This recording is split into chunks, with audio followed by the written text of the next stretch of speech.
Mga kahalaman, ngayon ipakilala ko sa inyo ang isang napakagandang halaman.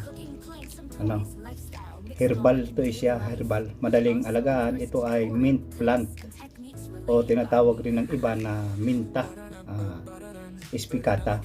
Kilala ang halamang ito sa mabango, no? Nitong dahon at marami tong benepisyo sa kalusugan sa pagluluto din. Ang mint ay isang herbal plant na karaniwang guys na ginagamit sa iba-ibang pagkain, inumin at pati na rin sa tradisyonal na gamot. Madali lang din itong palaguin. Kaya bagay na bagay ito sa mga mahilig magtanim, no? Lalo na sa ating bakuran sa bahay. Ano ba ang mint plant, mga kagarden?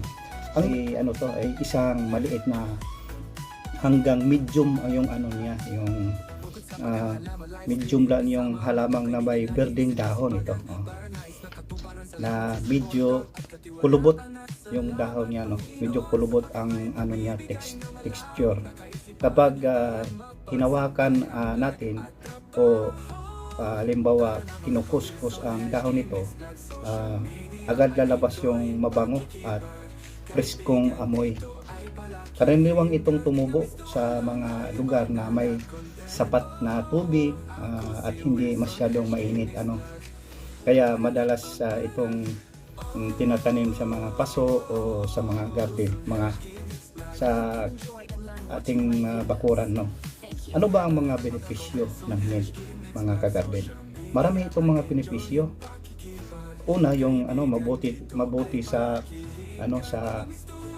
panunaw, no? Ang mint ay kilalang nakakatulong sa digest, no? Maraming tao ang gumagawa ng mint tea, no? Para makatulong sa tiyan. At pangalawa, ang benepisyo pa rin nito ay yung pampresko ng hininga. Dahil sa natural nitong menthol, ginagamit ang mint sa toothpaste, no? At sa mouthwash, no? Para manatiling fresh ang hininga natin, mga kagarden. May rin to siya, mga kagarden, vitamins at antioxidant na ang dahon ng mint ay may vitamina tulad ng vitamin E at iba pang nutrients na mabuti sa ating katawan, mga kagarden. Pampalamig sa pakiramdam, no? Kapag ginamit sa inumin tulad ng lemon water o juice, no? Nagbibigay ito ng refreshing na lasa sa atin, Paano ba to alagaan yung natin mint? Kung gusto mong ninyong magtanim ng mint, napakadali lang, mga kagarden. Una, yung sikat ng araw, no? Mas gusto ng mint ang may kunting araw pero hindi sobrang init. Tubig, isa rin yung tubig. Kailangan dito ng regular na pagdidilig, pero huwag sobra para hindi mabulok yung yung ugat, paso o sa lupa. Kahit sa tiyan natin pwedeng itanim. Pwede itong itanim din sa tulad ng natin sa bakura natin, pwede rin. Ano ba ang mga guys, yung gamit pang mint natin sa bahay, no? Maraming paraan para gamitin ang mint, no?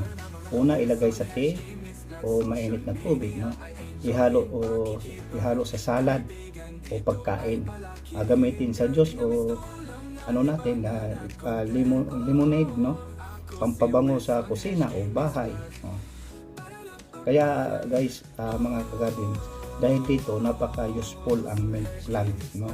Sa ating pang-araw-araw na buhay. Nakakatulong nga ito sa ating hindi lang to sa mabango siya, nakakatulong dito sa atin. Kabuhan natin guys ito sa yung mint plant natin na tinatawag rin na Mita spicata ay isang madaling alagaang halamang herbal na may maraming benepisyo. Bukod sa mabango at maganda itong tingnan, magagamit pa ito sa pagkain at kalusugan. Kung mahilig kayo sa gardening, magandang idagdag ang mint sa inyong mga halaman sa bahay. Salamat guys. Ito pala si Wilson Home Garden. Huwag kalimutan pag-share, pag-like at pag-comment na lang din sa baba. Salamat guys sa panonood sa video ko. Bye bye.